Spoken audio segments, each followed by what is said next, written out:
to Balfour Farm. Today I'm going to go around and give you a tour of all the buildings, the creamery, the cheese cave, a lot of things that I normally don't show you. And we'll go in and check out the milk house. I've had it in plenty of videos, but there's been a lot of changes there too. So let's get started. So today is a great day to do the video. Heather is off today. She's making deliveries. We deliver our cheese throughout the state of Maine, New Hampshire, and into Massachusetts as far down as Boston. And not only do we deliver our cheese, we actually sell cheese for other Maine cheesemakers. There's a few of them, handful of other farms that and just creameries that we distribute their cheese as well. Today, Heather is on her kind of southern Maine run, I guess. We do north of here, kind of southern Maine, and then once every 2 weeks, I think she goes to Boston. But anyway, she's gone for the day, and Olivia actually just finished up. She made cheese today, so I can feel free to wander around and not be in anybody's way. So this room here is at the very far end of our barn. At the opposite end is where all the cows are and the milking happens. So this here is kind of our cutting and packaging room. So all the cutting, there's a vacuum sealer over there. And then we've got our freezer where Heather keeps all the cultures for the cheese making. This is cooler 1, a walk-in cooler. In through that door is the creamery where the cheese actually gets made. There's a door down to our cave, cheese cave, which goes down into the ground. And then this is cooler 2, and this is all finished product. The office for the farm, for the creamery, and then back out the door.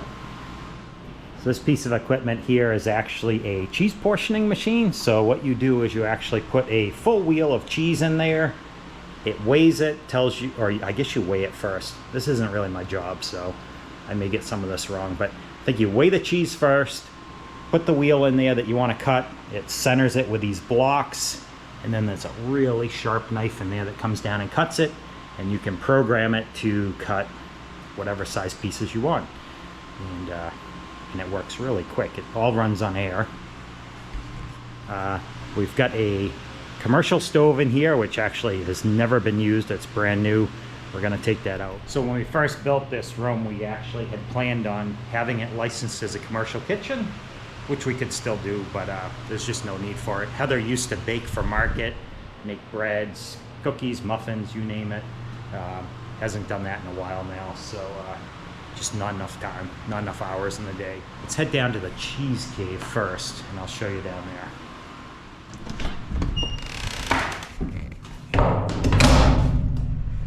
Ooh, it's dark in here.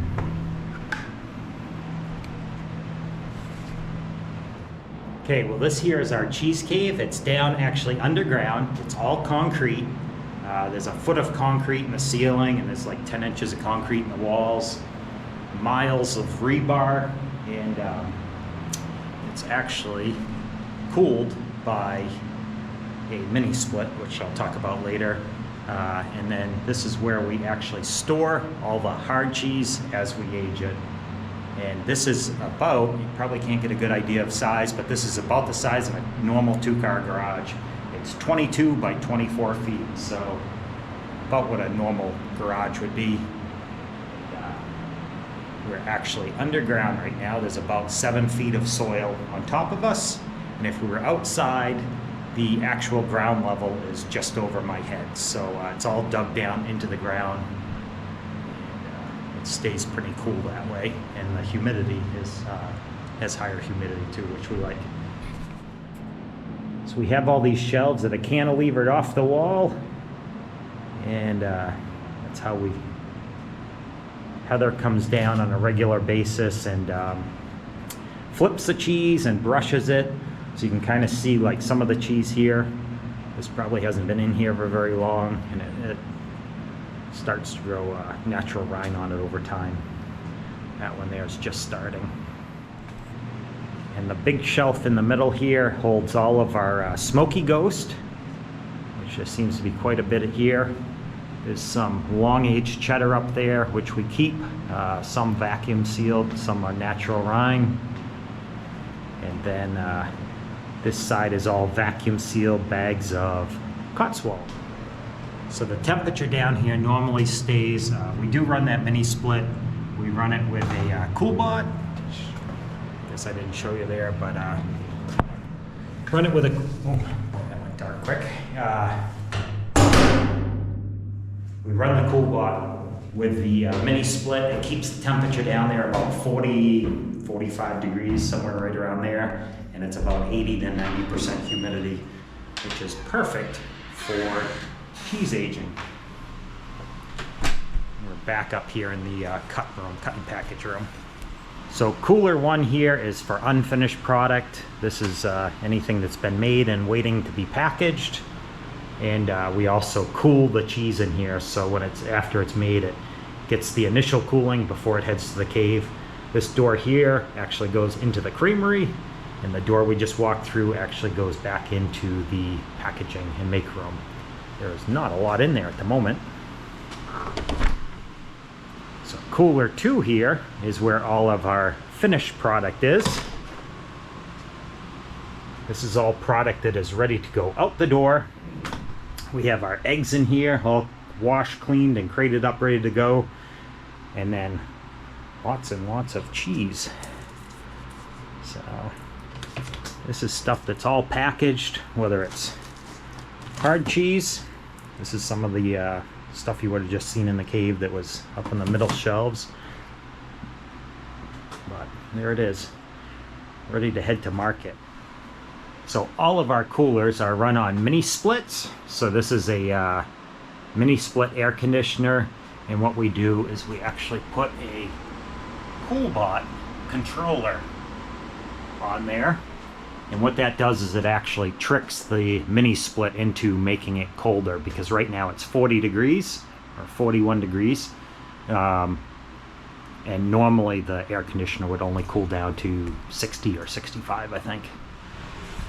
The one last corner that I didn't look at, we have an employee restroom here, and then this little cubby here is our lab, or Heather's lab. We can do milk testing, and I don't even know what else. I really should have Heather here to explain, but we can test the butterfat, the protein of the milk. We can test the cell count. We can test for antibiotics. You name it. There's a whole long list of things that she can test for. So that's where all the milk testing happens. It's like a little mini lab for the farm. So that door that went into the walk-in cooler that we had just talked about, cooler one is right there. That goes in. That's unfinished product. This door leads back into the cut and packaging room. Hand sink, 3-bay sink, and this is where all the molds, the cheese molds, are kept. That door leads out into our milk house. There's a door there that actually is an incubator closet for making our yogurt. And this here is our cheese vat. It's a cheese vat pasteurizer combination. I think it's 212 gallons. This here is the chart recorder, so it records all the temperatures of the milk, the airspace, the amount of time it heats, records everything, all the controls there to run it, more controls there. This is also,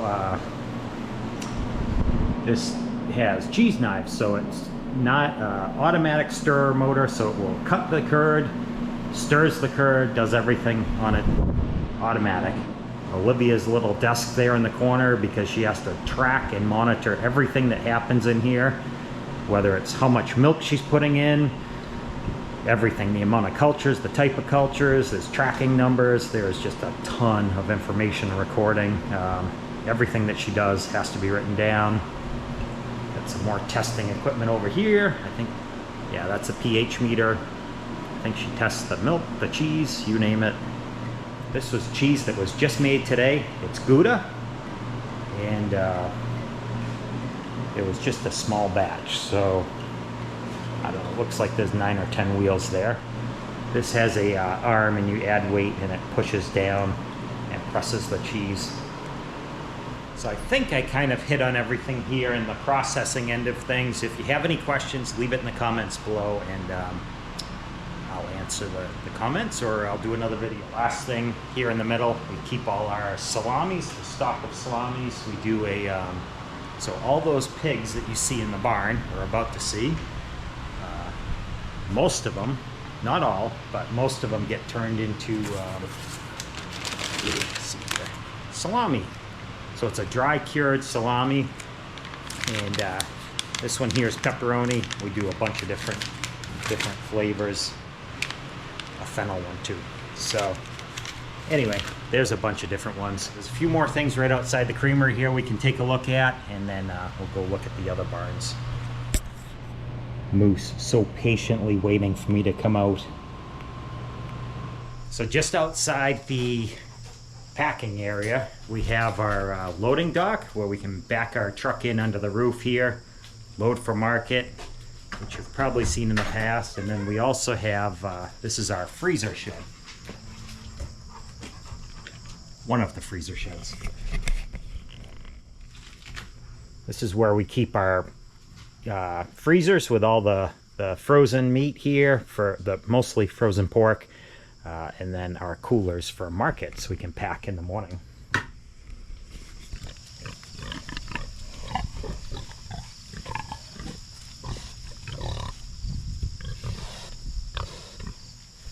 Well, as you can see behind me here where the pigs are, we have had a ton of rain. We just had the remnants of Hurricane Debbie come through, and it dumped quite a bit of rain. Not as much as some people are getting, but our ground was already saturated and we really didn't need any more. The pigs are going to have plenty to play in now. So out at the creamery end of the barn, what we have is we have our another storage shed. We have a lot of storage sheds, so this might get confusing, but there's one here that we keep excess packing material stuff in, some extra coolers that we don't use all that often. We have our farm store, which actually has solar panels on the roof, and that's where the battery bank is. 2/3 of it are farm store, 1/3 of it is batteries, inverters, and all the controllers and electronics that make the solar system work. And that roof is covered with panels, as well as we have 30 solar panels on top of the farm store, but we also have the creamery edition where our pack, this is the pack and cut section, has solar panels on top of that. And then there is more solar panels, I don't know how clear you can see it, on the top of the cow barn where we milk the cows. Overall we have 60 solar panels, and I think it's 20 kW worth of solar. All right, well, we've just come out of the creamery and now we're at the opposite end of the barn. So as you may have seen in the past, if you've watched other videos, that's where the cows go in. We'll go in and do a tour of the milking area and the milk house in a few minutes. It is jam-packed with people at the moment. So Lauren is in there washing eggs, getting eggs ready for market tomorrow. And then we have some Amish carpenters that are in there doing interior trim. So not a lot of space in there, but we'll go along and check out the rest of the barns here, starting with our bedded pack barn for the cows.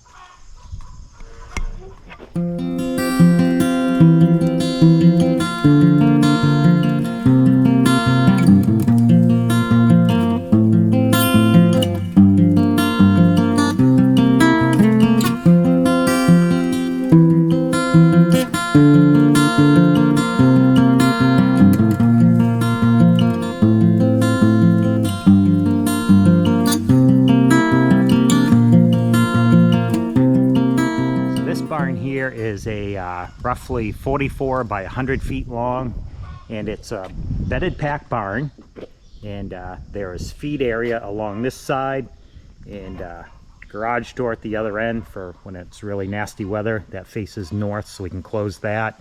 And then there's another feed area off here.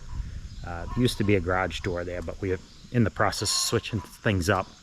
And as you can see, this is a cow barn that has pigs in it. There's pigs all over there.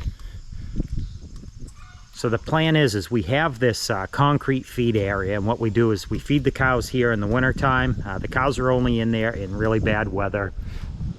This feed area is covered so that it doesn't get snow and junk on top of the feed as we feed it.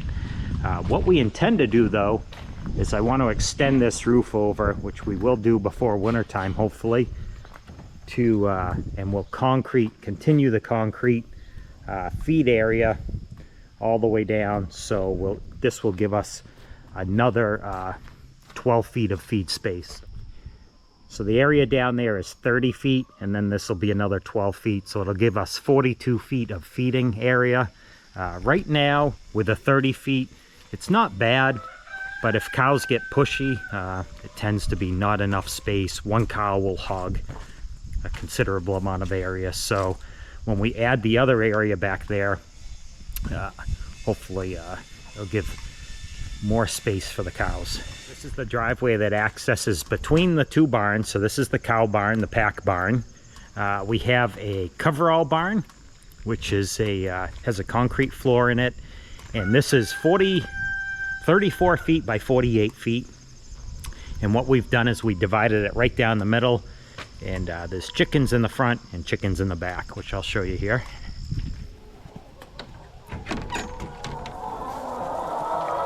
So we run 2 flocks of chickens. There's 300 laying hens in here.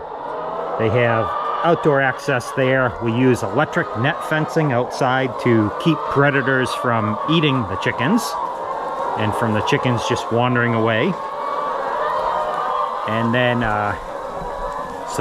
these chickens are all from this year.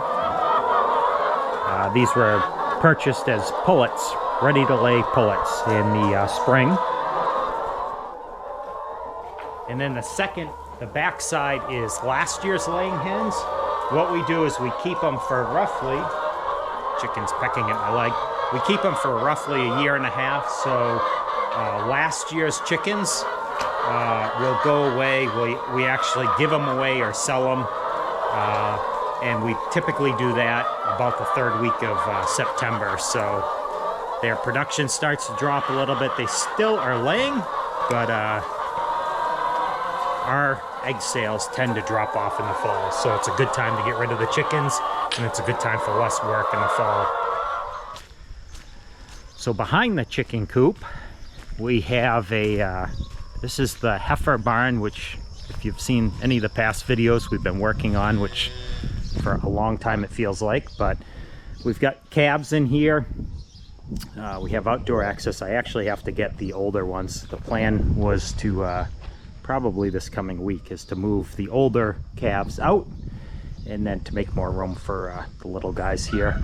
The little ones have not been weaned yet, so they're still on milk, and we try and wait to turn them out until they're older. So the heifer barn here is 24 by 24, and it actually connects the coverall to the pig barn. So the plan is before winter time, I'm going to either partially close in the front and put some doors, or not sure what, but I do need to close it in a little bit. It doesn't have to be completely airtight, but it's awfully wide open right there, and we don't want it to fill with snow.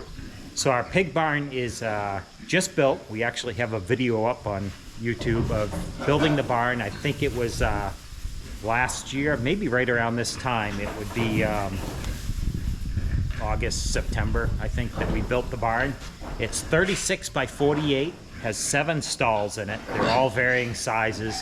And what we use this barn for is winter housing for the pigs. We keep our small piglets in here until they're ready to go outside. And in the wintertime, we can have farrowing stalls off in the corner. So we have stalls built that are just the right size for one sow and a litter of piglets. So we put the sow in so she has her own space, away from the boar, away from all the other pigs. So we've built these stalls here. Big pig. These stalls were built that the front of them comes off. It just unbolts quickly. There's doors everywhere, so we can easily move pigs from one pen to another, or move them across the barn or out of the barn completely. And we typically load out that way for hauling them off to the butcher. So pull the panel off, I can get in there with a skid steer and I can clean all these out completely with a skid steer without having to use a shovel and wheelbarrow. So we designed this barn as a center drive-through. It's unusual that it goes side to side instead of down the middle, but anyway, it's a center drive-through, so we can load pigs from either way. We can have them go out one end, come in the other, and we can also drive the tractor straight through when it comes time to clean out. The other benefit is ventilation. So this is east-west, and we get good ventilation this way, and then all up along the edge we have clear plastic panels, and in the summertime, as goes my phone. All right, well, I kind of lost track of where I was. Got a couple phone calls there, but anyway, so there's the pig barn. We do have the pigs off in the woods over on the other side, the sows and the boar over there. I do have some of these guys. We wait until the piglets are a bigger size. These pigs all came from a retired dairy farmer, as I've said before. He keeps them inside of a barn while they're small, so you can catch them up easy, so they don't come electric fence trained. So the next week or two, I need to get about 30 piglets here outside and fence train them.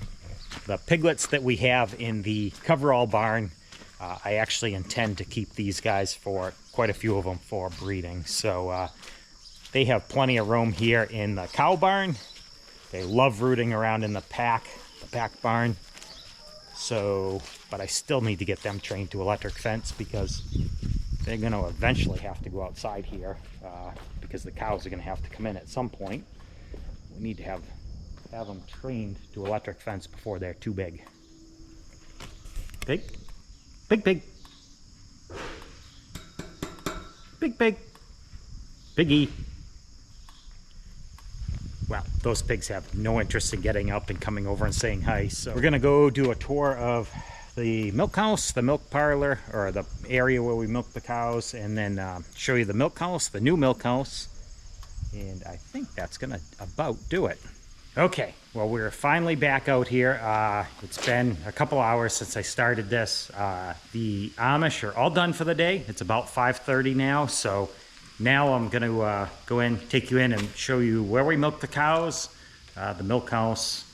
Yeah, they were working in the milk house, so I didn't want to be right in there in their face.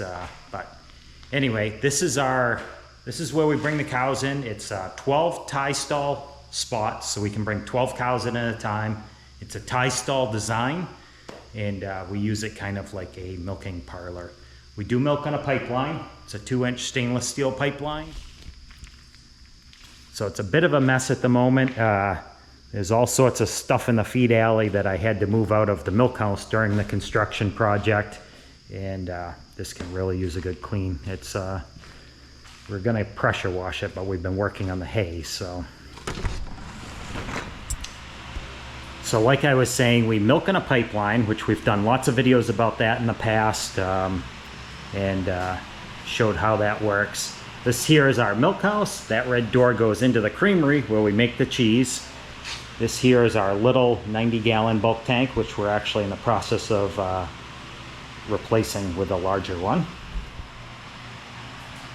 So there's the small tank. This is the new larger tank.